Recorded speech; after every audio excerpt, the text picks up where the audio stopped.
अस्सलाम वालेकुम। आज हम डिस्कस करेंगे Kaif one financial accounting and reporting के ग्रिड को। साथ ही साथ मैं डिस्कस करूंगा वो रीजन जिसकी वजह से स्टूडेंट्स का पेपर फेल होता है।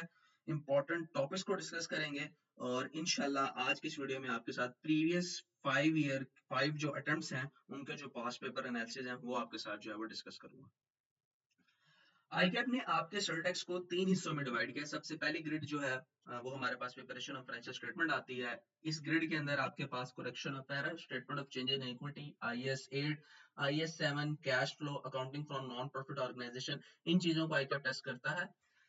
35 to 45 मार्क्स तक चीजों को यहाँ पर आपसे टेस्ट कर सकता है। यहाँ पर जो टॉपिक्स आपके पास T2 की टेस्टिंग यानी कि जिस यहाँ पर लॉन्ग क्वेश्चन आपसे टेस्ट किए जा सकते हैं, T2 की टेस्टिंग से मुराद जहाँ से आपसे 8 से 20 मार्क्स तक पूछा जा सकता है उसे आप T2 की टेस्टिंग कहते हैं। इसके अंदर आपके पास changes in equity, cash flow, non profit organisation, ये 3 टॉपिक्स जो है वो आपके पास 8 to 20 मार्क्स तक पूछ सकता है। बाकी करेक्शन ऑफ एरर, IS 8, इसके अंदर जो है वो आपसे शॉर्ट क्वेश्चन जो है वो आपसे टेस्ट करेगा। पास्ट पेपर एनालिसिस की अगर आपसे डिस्कशन करूं तो तकरीबन हर अटेम्प्ट के अंदर जो है वो 37 to 40 मार्क्स तक चीजों को जो है वो टेस्ट किया गया है। और कुछ ट्रेंड को डिस्कस करूं तो करेक्शन ऑफ एरर जो है वो तकरीबन हर अटेम्प्ट के अंदर आपसे टेस्ट हो रहा है। सिर्फ एक अटेम्प्ट थी जिसके अंदर स्प्रिंग 2023 जहां पर इसमें से एमसीक्यूज टेस्ट किया था। अदरवाइज हर अटेम्प्ट के अंदर जो है वो करेक्शन ऑफ एरर आपसे टेस्ट कर रहा है। रिसेंट अटेम्प्ट के अंदर भी जो है वो आपको ग्रॉस प्रॉफिट और नेट प्रॉफिट को एडजस्ट करना आया था, तो आपको करेक्शन ऑफ एरर तकरीबन हर अटेम्प्ट में टेस्ट कर रहा है।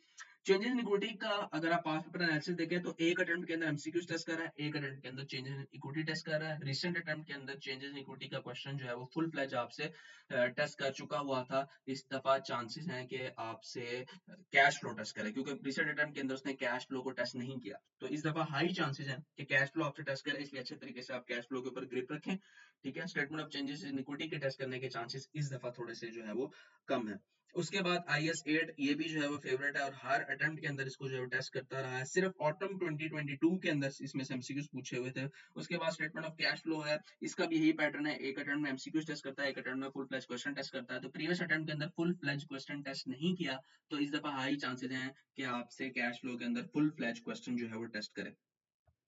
नॉन प्रॉफिट ऑर्गेनाइजेशन, इसके अंदर जो है आपसे अगर मैं ऑटम 2023 की बात करूं तो वहां पर एमसीक्यूज टेस्ट किए थे, इसलिए आई के अपने लास्ट अटेम्प्ट के अंदर यहाँ पर जो है वो आपसे क्वेश्चन टेस्ट किया, क्वेश्चन नंबर 1। तो हाई चांसेस है कि इस दफा आपसे एमसीक्यूज ही टेस्ट करें और कोई और टॉपिक जो है वो आपसे यहाँ पर जो है वो टेस्ट कर ले, जैसे IS 8 है, तो वो हो सकता है कि इस दफा आपसे जो है वो यहाँ पर टेस्ट कर लिया जाए। अगेन आपने कोई भी चैप्टर स्किप नहीं करना, ये जस्ट पास्ट पेपर एनालिसिस को मद्देनजर रखते हुए आपके साथ जो है वो चीजें शेयर करी जा रही हैं कि इस दफा हाई चांसेस किसके हैं, जैसे कैश फ्लो के हाई चांसेस हैं और आपके पास जो है IS 8 के हाई चांसेस हैं। करेक्शन ऑफ एरर उसने टेस्ट करना ही करना है, तो इस दफा जिसके हाई चांसेस हैं वो ये टॉपिक्स हैं। तो जिनको वो टेस्ट नहीं करता, नेक्स्ट अटेम्प्ट में उनको टेस्ट करने के चांसेस जो है वो आपके पास हाई हो जाते हैं।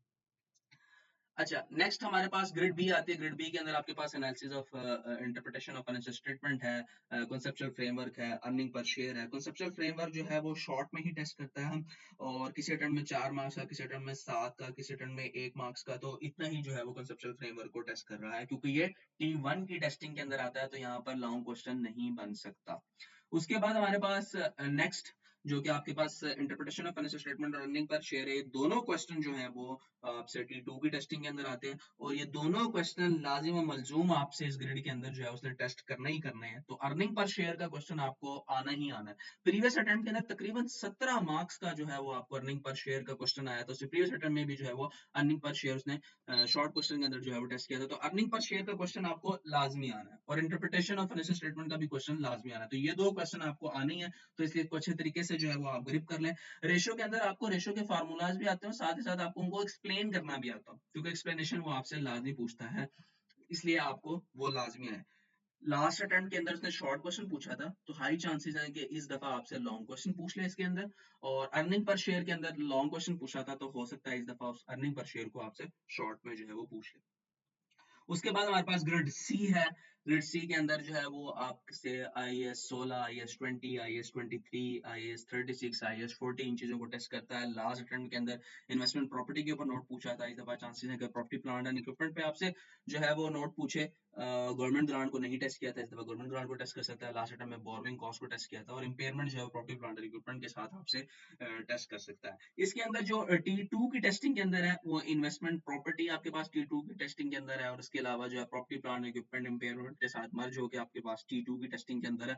इंतहाई इंपॉर्टेंट टॉपिक्स है, आप इनको स्किप नहीं कर सकते। तो चांसेस हैं कि आपसे इन्वेस्टमेंट प्रॉपर्टी की जगह इस दफा प्रॉपर्टी प्लांट इक्विपमेंट को पूछे, तो अच्छे तरीके से आपको नोट्स का पता आपको बनाना आता हो, आपको फाइनेंशियल रिपोर्टिंग स्टैंडर्ड्स की रिक्वायरमेंट के मुताबिक जो है वो आपको नोट प्रिपेयर करना आता हो, तो इसको अच्छे तरीके से आपने ग्रिप करना है।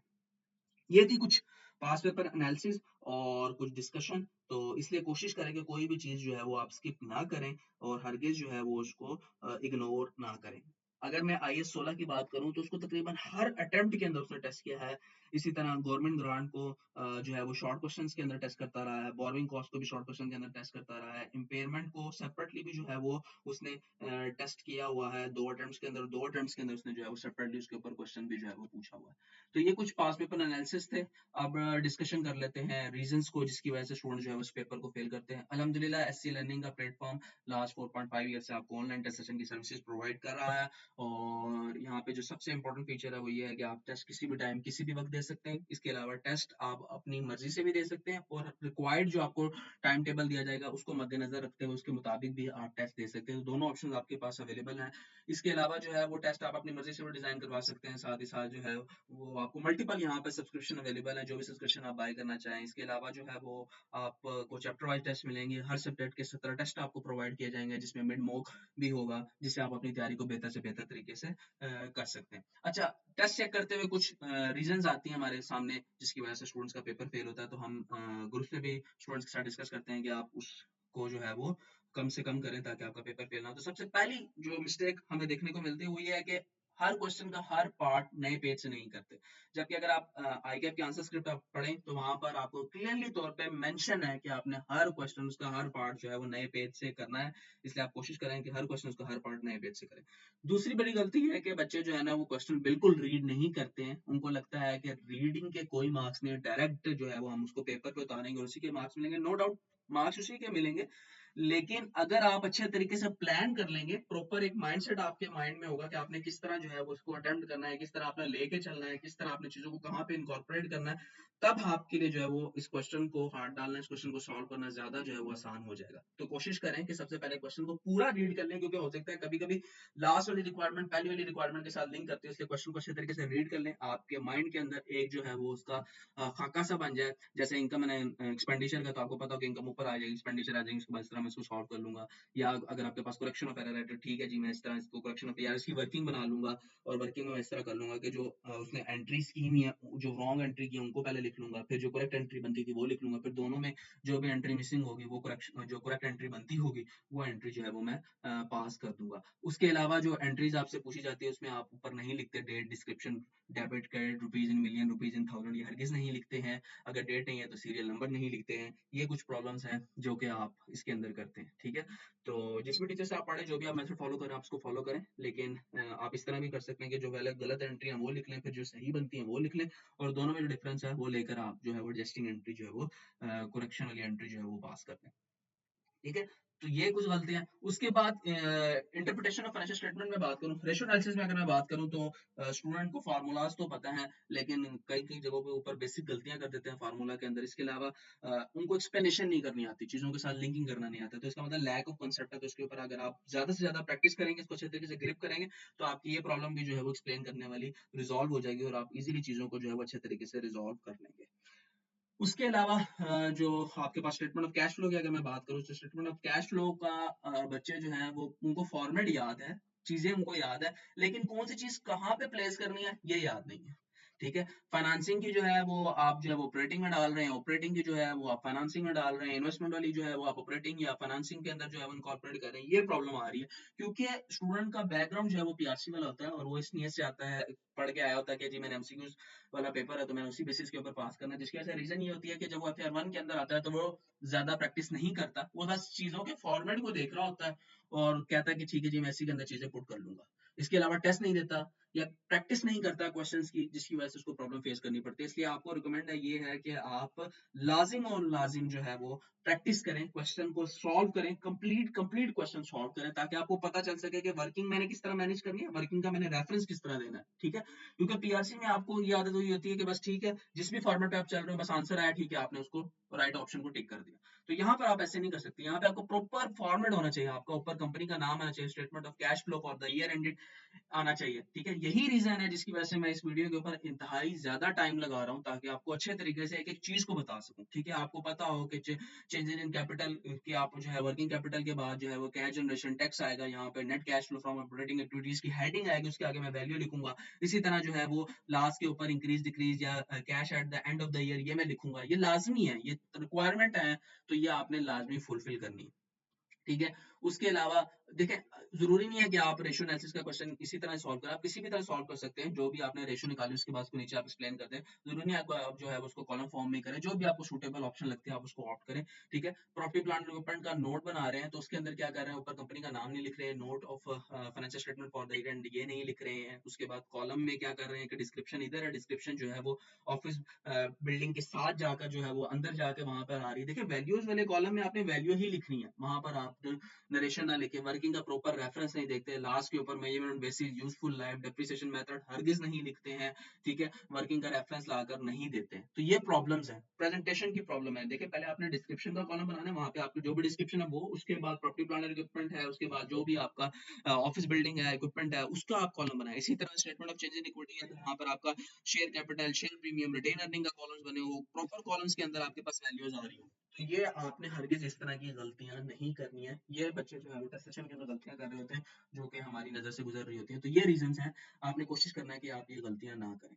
ठीक है, तो जो जो प्रॉपर प्रॉपर रिक्वायरमेंट है उसको फुलफिल करें। अगर आप उसको स्टार्ट से अपनी आदत बनाएंगे तो एंड पे आपको पेपर के अंदर भी जो है वो ये आदत आपकी बिल्डअप रहेगी, और वहां पर भी जाकर आपको फायदा होगा कि आप वर्किंग का रेफरेंस दे सकेंगे, आप चीजों को जो है वो लाकर रेलिवेंट जगहों के ऊपर जो है वो आप उसको इनकॉर्पोरेट कर सकेंगे। अदरवाइज आपको प्रॉब्लम जो है वो फेस करनी पड़ेगी। तो अर्निंग पर शेयर में भी जो है वो बेसिक गलतियां स्टूडेंट की देखने को मिलती है। अच्छा, एक और बात, क्योंकि आप पहली दफा पीआरसी से पहला पेपर ये कैफ का देने जा रहे हैं, तो यहाँ पर एक चीज जो आपको पूरे कैफ में पूरे आगे सी फैप में भी जो है वो आपको देखने को मिलेगी, वो ये है कि यहाँ पर हर जो न्यूमेरिकल पेपर है उसमें हर स्टेप्स के आपको मार्क्स मिलते हैं। ठीक है, हर स्टेप के मार्क्स आके अपने एलोकेट किए होते हैं, और ये अगर आप एग्जामिनर की जो मार्किंग की है अगर आप उसको भी डाउनलोड कर ले तो वहां पे भी आपको देखने को मिलेगा कि हर स्टेप्स के मार्क्स हैं, हर एरिया के मार्क्स हैं। जैसे बेसिक अर्निंग पर शेयर है तो उसके मार्क्स है, करेक्शन ऑफ एरर में अगर आप ये पॉइंट एरर का सही करते हैं तो इतने मार्क्स है, दूसरे पॉइंट सही करते हैं तो इतने मार्क्स है, तो हर एरिया के मार्क्स है। इसलिए आपने जो पार्ट सही किया होगा, जो लाइन सही की होगी उसके आपको मार्क्स मिल जाएंगे, जो आपने नहीं किया होगा उसके आपको मार्क्स नहीं मिलेंगे। इसलिए आपने कोशिश करनी है कि जो जो आपको आ रहे हैं वो करते जाएं, जो नहीं आ रहे उसकी जगह आप वैल्यू अज्यूम करें और आगे मूव ऑन करते जाएं। पेपर के अंदर बच्चे क्या करते हैं, क्योंकि 15 मिनट रीडिंग टाइम में होता है तो अपना मोस्ट ऑफ द टाइम जो है वो वेस्ट कर देते हैं। तो कोशिश करेंगे पहले 1-2 मिनट आप ये देख लेंगे कौन कौन से क्वेश्चन आए हैं, उसके बाद आप सीधा जो है एमसीक्यूज की तरफ मूव करें, एमसीक्यूज के क्वेश्चन को सॉल्व करें, और एमसीक्यूज के क्वेश्चन जब आप रीड करें जो भी आपको सही ऑप्शन लगे उसका यहाँ हल्का सा एमसीक्यूज के आगे जो है ना वो डॉट लगा दें। ठीक है, ताकि आपको पता चल जाए कि इसके अपने राइट ऑप्शन आपने चूज किया। उसके बाद आप किसी भी लॉन्ग क्वेश्चन को पकड़ें, उसको अच्छे तरीके से रीड करें। पहले आप सबसे पहले आपने रिक्वायरमेंट आके रीड करनी है, उसके बाद आपने क्वेश्चन रीड करना, ताकि आपको पता चले आप किस सेंस में इस क्वेश्चन को पढ़ने जा रहे हैं। जैसे यहाँ पे आपने statement of change in equity के सेंस में पढ़ना चाह रहे हैं तो उसके बाद आप इसको पढ़ना शुरू करें, और आप देखें कोई पॉइंट किसी के साथ लिंक नहीं, अगर लिंक है जैसे क्वेश्चन ये पॉइंट 2 जो है लेट्स सपोज इसके साथ लिंक है तो यहाँ पे आप पॉइंट 2 लिख दें रोमन में। ठीक है, और उसके बाद आप जो है या सर्कल बना लें या डॉट बना लें या जो है वो ट्राइंगल बना लें, एक इधर ट्राइंगल बना लें पॉइंट 2 के ऊपर और उधर ट्राइंगल बना लें, जो चीज को इंडिकेट कर रही है कि ये दोनों आपस में लिंक है। उसके बाद आप जो है वो क्वेश्चन को आपके दिमाग में एक माइंडसेट बन जाएगा, ठीक है जी मैं ये 3 कॉलम बनाऊंगा या 4 कॉलम बनाऊंगा और यहाँ पे डिस्क्रिप्शन लिखूंगा, ऊपर कंपनी का नाम, उसके बाद आप उसको सॉल्व करना शुरू कर दें। तो इस सीक्वेंस से आपने चलना है, सॉल्व करते हुए जो जो चीज आपको समझ आ रही है वो आप इनकॉर्पोरेट करते जाए, जो चीज आपको नहीं समझ आ रही है उसकी वैल्यू अज्यूम करें और आगे चलते जाए, अपना क्वेश्चन जो है वो कंप्लीट करें रिक्वायर्ड टाइम के अंदर। जितने भी क्वेश्चन को मार्क्स दिए गए हैं उसको आपने 1.5 से मल्टीप्लाई करना है, उतने टाइम पीरियड के अंदर अगर आप वो क्वेश्चन सॉल्व कर लेते हैं ठीक है, अदरवाइज नहीं हो रहा तो मूव करें अगले क्वेश्चन की तरफ। ठीक है, ताकि आपके वो एरियाज या वो क्वेश्चन हो सके जहां पे आप इजीली जो है वो 80 to 70% तक मार्क्स स्कोर कर सकते हैं। तो इस क्वेश्चन के ऊपर, एक क्वेश्चन के ऊपर अपना टाइम हरगिज ना वेस्ट करें। ये आपको कब आएगा, जब आप ज्यादा से ज्यादा प्रैक्टिस करेंगे, पास पेपर क्वेश्चंस को अटेम्प्ट करेंगे, टेस्ट सेशन को अटेम्प्ट करेंगे, मिड मॉक सेशन देंगे ताकि आपको प्रैक्टिस हो सके। तब आपके लिए चीजें जो है वो ये ग्रैब करना और इस तरह चीजों को हैंडल करना जो है वो आपके लिए ईजी रहेगा और आसान रहेगा। ठीक है? फर्दरमोर आपका किसी भी किस्म का कोई भी क्वेश्चन है, आप उससे जो है वो आकर हमसे व्हाट्सएप नंबर के ऊपर पूछ सकते हैं। आपको स्टडी प्लान मिल जाएगा, लास्ट मंथ के अंदर आपको रिवीजन प्लान भी मिल जाएगा, लास्ट मंथ के अंदर हमारा मिड मॉक सेशन है, आप उसे भी जॉइन कर सकते हैं। ये रिवीजन प्लान भी हमारी आपको ऑफिशियल वेबसाइट पे मिल जाएगा, वहाँ से जाकर आप डाउनलोड कर सकते हैं।